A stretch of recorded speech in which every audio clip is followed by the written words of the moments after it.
A D.C. mom last seen on Easter found dead over the weekend in Waldorf. Danielle Moss's death is now being ruled a homicide. Jacqueline Matter is on the story tonight. She's live from Southeast with more on the case and what she's learning. Hi, Jacqueline. Well, hey there, Jim. That's right. Danielle Moss was just one of hundreds of women reported missing in the district since this time last year.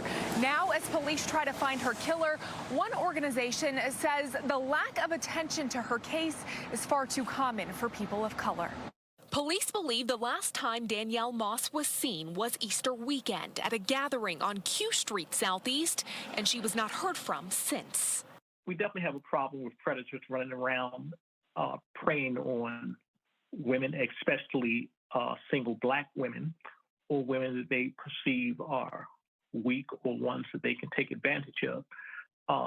And we have to change that narrative here in D.C. According to the Black and Missing Foundation, Moss missed her 4-year-old son's birthday on April 30th. Sadly, she's now a statistic, just one of 704 women reported missing in the district in the past year, according to D.C. police.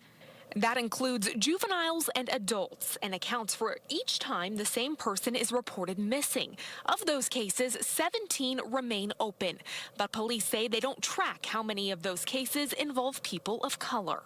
When people of color go missing, you very rarely hear about it. You only hear about it when something horrific happens, and that should not be the case. Butler says the number of cases unsolved across the country is alarming. I would venture to say more than 50% go unsolved, and probably a lot higher than that. And the chance of finding a missing person is much more successful if the word gets out right away. Most people don't have long-term memory when you're talking about seeing someone on Thursday and the word doesn't get out till next Thursday. If we get it out day one, I just saw that person on South Capitol Street, and he or she was in a strange car or a white car. Now we have something to work with. But when you talk about a week later, before the word gets out, it's the chances of us having a successful recovery goes way down.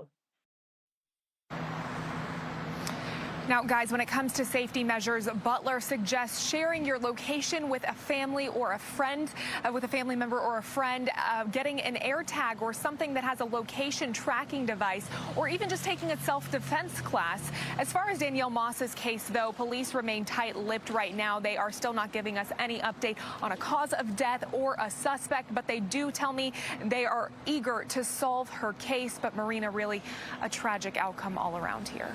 Without question, Jacqueline Matter for us tonight. Thank you.